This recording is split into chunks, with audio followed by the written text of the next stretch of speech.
कापल्यासारखी जखम झालेली आहे. म्हणून तात्काळ माझा एक बॉडीगार्ड माझ्याबरोबर होता, तिनं रुमाल काढून दिला. त्या रुमालाने मी तो हात दाबून धरला, रक्त थांबू दिलं तिथलं.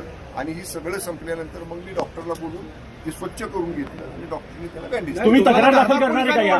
तुम्हाला जे लागले, तुम्हाला रक्त आले दादा, तर तुम्ही तक्रार दाखल करणार आहे का? सांगतो ना तुम्हाला, याची सुरुवात भारतीय जनता पक्षाने केलेली आहे.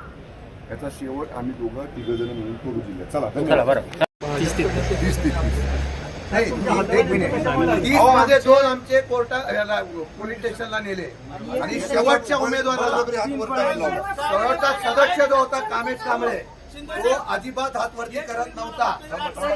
आमच्या सदस्याला जबरदस्ती हात वरती करायला लावले. भाजपच्या राज्यात पालकमंत्री नाही, माझा एक महत्वाचा प्रश्न आहे. पालकमंत्र्याच्या हाताला लागतंय, पालकमंत्र्याचं रक्त बाहेर येते, तर अशा भाजपच्या राज्यामध्ये आपण सत्तेत राहावं असं वाटतं का? आबा तुम्ही किंवा शंभूराज देसाईंना असं वाटतं आम्ही का? आता रविवारी मुंबईला जातोय.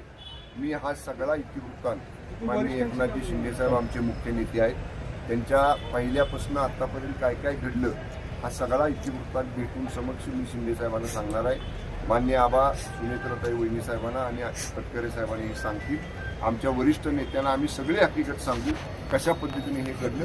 त्यानंतर पुढचा निर्णय आम्ही घेऊ. दादा तुमच्या हाताला 33 आणि 32 सीट झालेला.